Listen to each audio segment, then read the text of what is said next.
नथुनी बड़ा unique type का पहनी है। ये यहाँ की नहीं लगते हैं, कहीं और की लगते हैं। अच्छा पूछ लीजिए कहाँ से हैं? अब तू कुंवर बाड़ा यो कुंवर बाड़ी। कलकत्ता से हैं ये। वैसे कलकत्ता से मुझे बेहद लगाव है, वहाँ का कल्चर मुझे बहुत पसंद है। अच्छा अच्छा कल्चर और वहाँ का भोजन और घूमने लायक जगह बहुत सारी हैं। एक बार मैं गया हूँ कलकत्ता में। ज्योति जी जी जी माहौल का थोड़ा सा चेंज कर जाओ। अभी बैक स्टेज हम लोग जो थे सो थे, लेकिन अभी मंच में हम लोग बिल्कुल बिल्कुल गई साथ साथ हम लोग रहेंगे, जो मन में है वो सब कर सकते हैं। ज्योति जी खातिर कहा भैया का कि रानी मोर खजनवा अरे हीरा रतनवा। अच्छा कि अरे सच कहा ताने हमार अरे दिल के धड़कनवा। ये कितना प्रेमी लोग अपने प्रेमिका खातिर कहत हुई। आइए ना सब आज आप थकी थकी सी लग रही हैं, थकी सी लग रही है, थोड़ा सा तबीयत डिस्टर्ब है क्या? ऐसा आप लोगों को लगा कि हम थके थके लग रहे हैं, इतना देर से गा रहे थे? नहीं, ऐसे आप मंच पे रहते खूब मुस्कुराती हैं। हमारे जितना एनर्जी में तो कोई गाता ही नहीं है। गाइए ना, पावर हाउस बिल्कुल गाने के मामले में है। आइए कि अरे सच कहा ताने अरे दिल के धड़कनवा रानी मोर खजनवा हीरा रतनवा।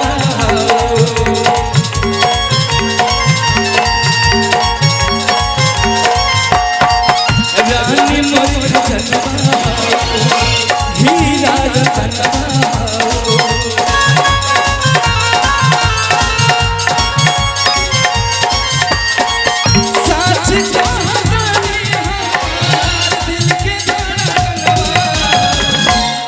साच कहत नहीं दिल के धड़कन आज बनी गई बाल।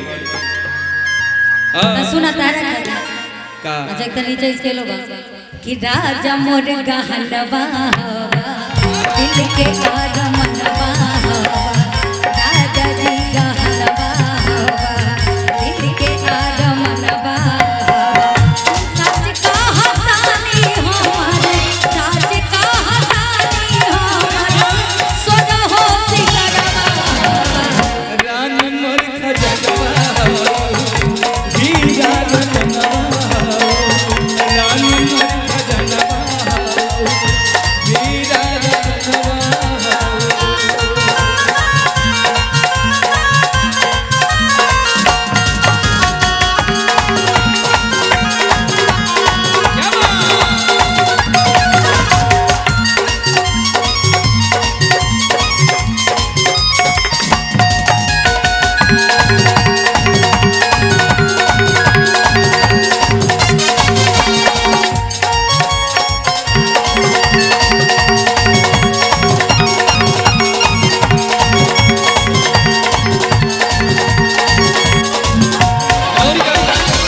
देखिए आज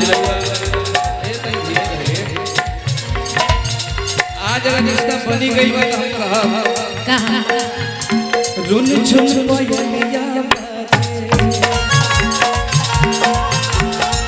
सुनी मोर मनवा साथे। रुन झुन पयलिया सुनी मोर मनवा रतिया में आने वाली रतिया में आने वाली मीठा सपनवा। अच्छा क्या भैया रुकिएगा क्या कि रतिया में आवे वाले मीठा सपनवा। उसके पहले लेकिन आप सुनिएगा, दीजिएगा सुर दिखाइएगा भैया। अरे झुमका नथिया तू ही बाड़ा पाव के पायलिया बाड़ा कि दिलवा में बसे वाला कि आँखिया में बसे वाला तू ही सपनवा। राजा जी खजनवा तू ही मनवा।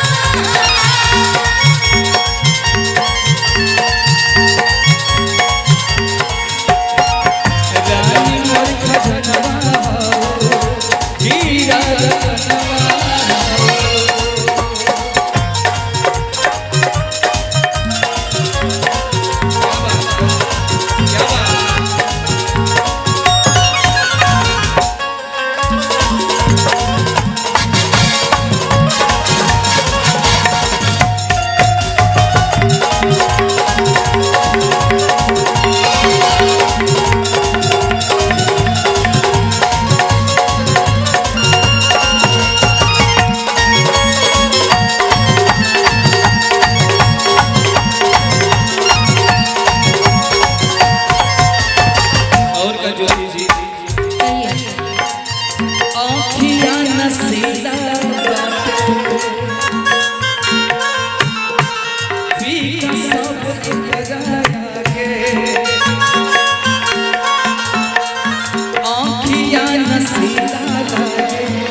रानी मोर खजनवा